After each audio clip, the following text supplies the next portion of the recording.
6 movies that aren't banned but are misunderstood, according to Reddit. Before we start, I would like you to hit that red subscribe button so that you never miss out on any of our videos. Hey guys, what's up? Welcome back to Trendy Insight. 6. Last Action Hero, 1993. Stream on Netflix. Last Action Hero sees Arnold Schwarzenegger playing an amalgam of his older characters in a satirical way. And at one point, the character even runs into his real-life self. Skull_attachment claims that the poorly received movie is misunderstood, arguing, at the time Last Action Hero was somehow taken at face value, blows my mind as it's probably one of the best satires I've ever seen. In fairness, the current cinema landscape is full of comedies that are self-aware and full of meta jokes, whether it's the Jump Street series or the Deadpool franchise. Between the two movies in the latter series, they have grossed a total of more than $1.5 billion, and the unbearable weight of massive talent which sees Nicolas Cage sort of returning to his older roles is critically acclaimed and has gotten so much fanfare, so there's no doubt that if Last Action Hero was released today or any time in the past decade, it would have been a bigger success in it. However, the Redditor explains that the film is more of a remake of the very original movie and that the 2014 release is a metaphorical and sus didn't pick up on that, though Godzilla wasn't exactly taken for granted in the movie. That is way better than 1998's Godzilla.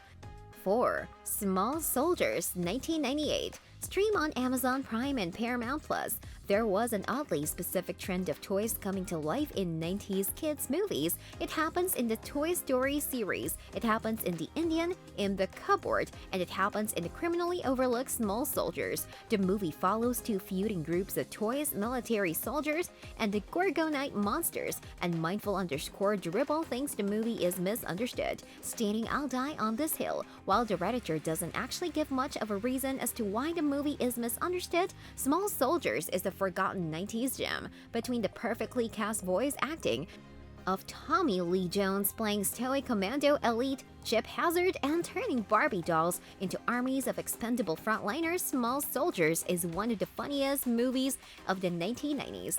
3. Only God Forgives, 2013. Stream on Vudu, Tubi, and the Roku channel.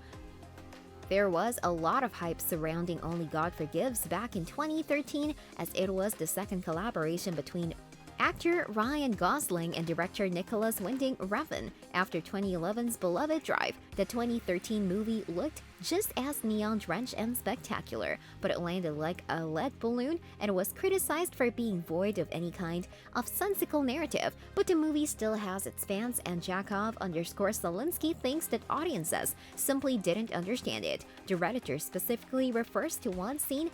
I absolutely love the fistfight in the dojo, especially that straight-up boss music that plays over the scene. This scene almost feels like a level in a Street Fighter game, but it's also the only scene in the movie in which anything happens, and it takes 90 minutes to reach that point.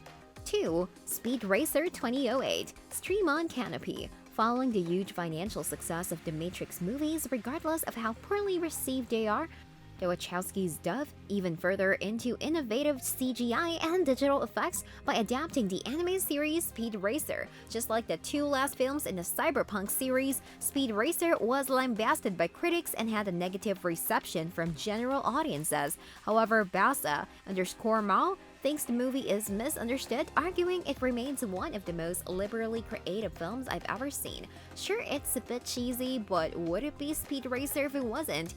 In the years since its release, Speed Racer has become a cult hit and fans love the over-the-top style of the movie. And because of its newfound fanbase, the Wachowski Speed Racer 2 idea could see the light of day after all. 1. Clockstoppers 2002. Stream on Stars.